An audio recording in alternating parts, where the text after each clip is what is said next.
Yoweri Museveni has been Uganda's president for 25 years. When he came to power, the United States thought it would be a new generation of African leaders who would resist dictatorial rule in favor of democracy. But as VOA's Todd Grosshans reports, Mr. Museveni's presidency has been marred in controversy.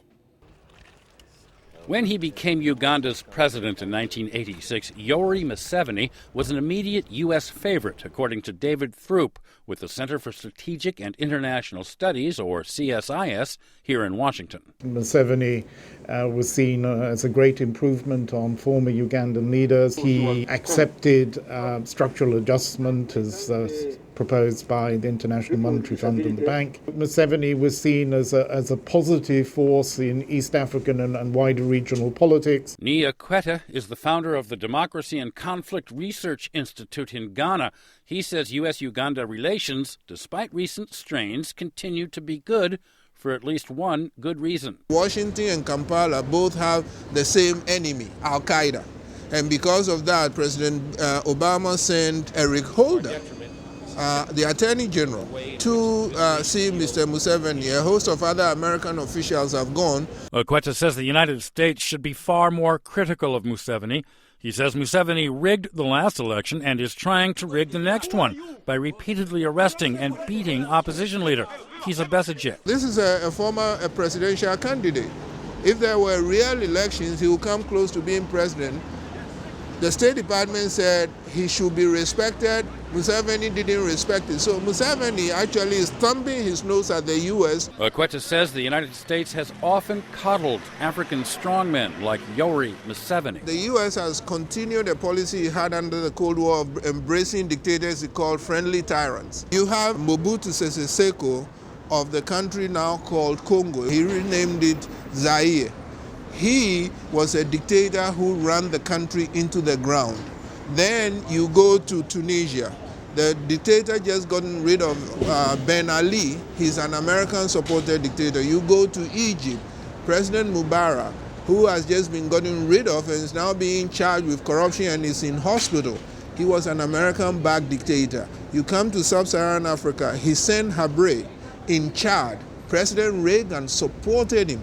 And now the man is being tried for killing tens of thousands of his opposition. He's being tried. You go to Liberia. Samuel Doe was supported by President Reagan. Jimmy Carter supported Siad Barre, the dictator, in Somalia because he persuaded them that he's fighting communism. Paul Kagame in Rwanda. Former President Clinton is seen as a friend of Mr. Kagame. He's a dictator. You have Mr. Museveni, who we've been discussing. He's a dictator. You have Ethiopia and Meles Zenawi of Ethiopia. He's an American-backed dictator. All of these are direct consequences of Cold War competition. Throop says the negative consequences of the Cold War are one thing. Colonial rule in Africa is another.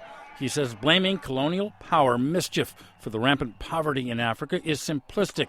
And now, with an ever more economically powerful China, this kind of hindsight, he says, is mostly irrelevant. It's almost out of date now to worry too much about the economic relationship that existed in the 1960s to the 1980s between Africa and the West. I am perhaps slightly more concerned about the extent of economic exploitation which is beginning to gather momentum from China. But for Africa to prepare for any challenges China or any other country might present in the future, Africans must, says Nia Quetta, understand the challenges of the past. There are critics who say, well, colonialism is over. If you talk about colonial influences on Africa, you are just making excuses for bad African leadership. But that argument is false, and a good way to understand that it is false is to look at the United States.